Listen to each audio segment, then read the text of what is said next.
Sekali-kali jangan sombong. Apa kalian bilang Hasyim Asy'ari pemikiran cemerlang? Enggak juga. Biasa. Dia satu dari sekian ribu ulama di Indonesia. Hanya kebetulan dia seorang pemimpin ormas yang bertahan dalam waktu yang sangat lama. Maka proses itu membentuk pengkultusan kepada Hasyim Asy'ari. Kan ormas ini menjadi lapak kepentingan duniawi. Di mana kalau bisa saya simpulkan, kalau mau cari industri penerbitan proposal terbesar di Indonesia, datang ke PBNU. Pernah kita MOU dengan Menteri Sri Mulyani, katanya akan menggelontorkan kredit murah 1,5 triliun ila yaumiha ila hadzal yaum ila nahardah atau Mesir ila nahardah, sampai hari ini 1 peser pun belum terlaksana. Ini biar tahu Anda, biar tahu semua seperti apa pemerintah kita ini.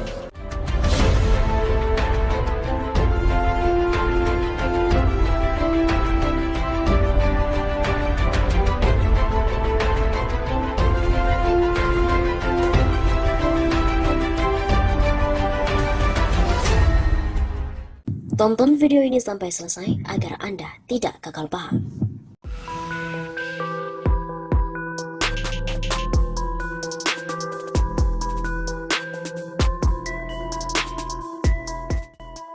Halo Sobat 651 Sapa, kembali lagi bersama dengan kami untuk mengulas fakta-fakta perpolitikan dan juga informasi terkini di tanah air. Berita kali ini datang dari NU. Faisal sindir lagi NU, gemar jualan ayat dengan proposal recehan, dan cuma dihargai 1,8 triliun rupiah. Pengamat politik sekaligus kritikus Faisal Assegaf kembali memberikan pernyataan tajam kepada salah satu organisasi masyarakat Islam terbesar di Indonesia, yaitu Nahdlatul Ulama alias NU. Kali ini Faisal Assegaf menyebut NU sebagai ormas abal-abal. Kata Faisal, NU kian terbukti sebagai ormas abal-abal usai pamer kebodohan kepada umat. Tak cuma itu, Faisal juga mengatakan bahwa NU merupakan ormas yang gemar jualan ayat dengan aneka proposal receh. Pamer kebodohan pada umat, kian terbukti sebagai ormas abal-abal. Gemar jualan ayat dengan aneka proposal recehan, goblok. Kata Faisal Assegaf melalui akun Twitter miliknya, dikutip melalui Hops ID pada Rabu 15 Desember. Lebih lanjut, Faisal Assegaf juga menyebut pimpinan NU kurang cerdas karena hanya mendapatkan uang yang dinilainya tidak seberapa. Klaim penjaga NKRI dan ormas terbesar cuma dihargai 1,8 T. Secuil dari nilai utang luar negeri hampir 10.000 T. Kalau yang memimpin NU cerdas dan amanah, tentu kebagian 10 T per tahun. Pungkas Faisal Assegaf.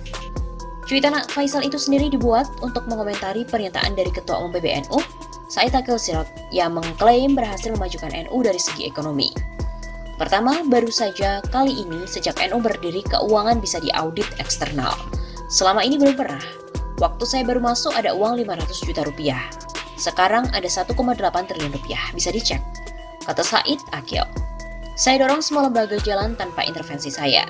Saya beri motivasi bekerja sesuai program yang mereka tanggung jawab.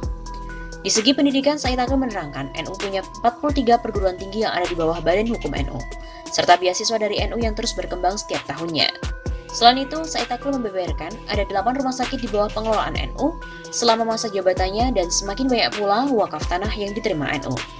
Dia mengatakan masih banyak cita-cita lainnya yang ingin segera diwujudkan di dalam NU, termasuk membangun rumah sakit dan perguruan tinggi di tiap cabang NU, serta digitalisasi di lingkungan NU. Sebelumnya diberitakan, Ketua Umum Pengurus Besar Nahdlatul Ulama, Said Akil Sirot mengungkapkan pencapaiannya dalam memimpin NU selama 10 tahun terakhir. Ia mengaku sudah banyak memajukan NU dari segi ekonomi hingga pendidikan. Dari segi ekonomi misalnya, keuangan PBNU bertumbuh baik selama masa kepemimpinannya. Sosok yang akrab disapa Kiai Said Iku menerangkan kini kas NU mencapai 1,8 triliun rupiah. Pertama, baru kali ini sejak NU berdiri keuangan bisa diaudit eksternal. Selama ini belum pernah. Waktu saya baru masuk ada uang 500 juta rupiah. Sekarang ada 1,8 triliun rupiah, bisa dicek. Kata Said Akil dalam talk show Gagasan Kiai Said menuju Muktamar NU di YouTube TVNU, dikutip dari redaksi Selasa 14 Desember.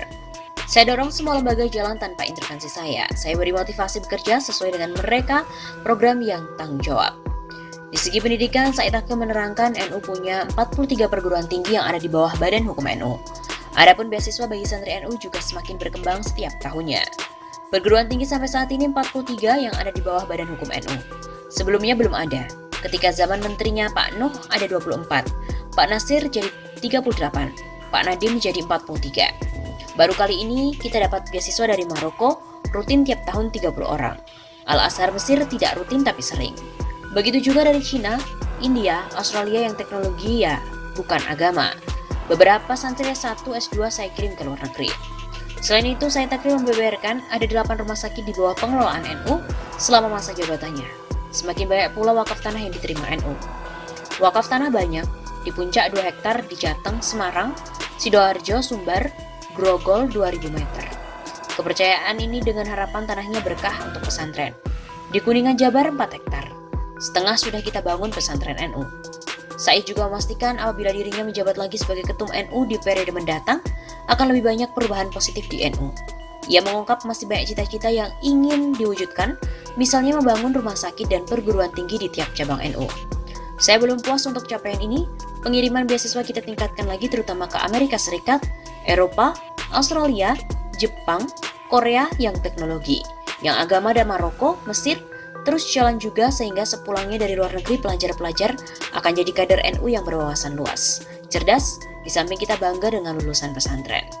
Ia juga menargetkan pengembangan digitalisasi di lingkungan NU, serta keterbukaan akan arus globalisasi tetap di bawah kontrol kiai dan ulama, tapi tidak liberal.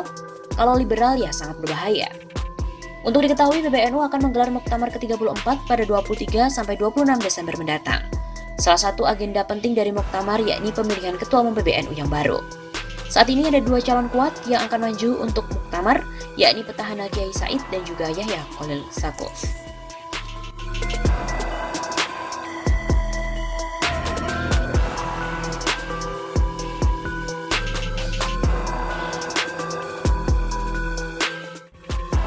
Pernah kita MOU dengan Menteri Sri Mulyani, katanya akan menggelontorkan kredit murah 1,5 triliun ila yaumiha ila hadha yaum ila nahardah atau Mesir ila nahardah sampai hari ini 1 peser pun belum terlaksana.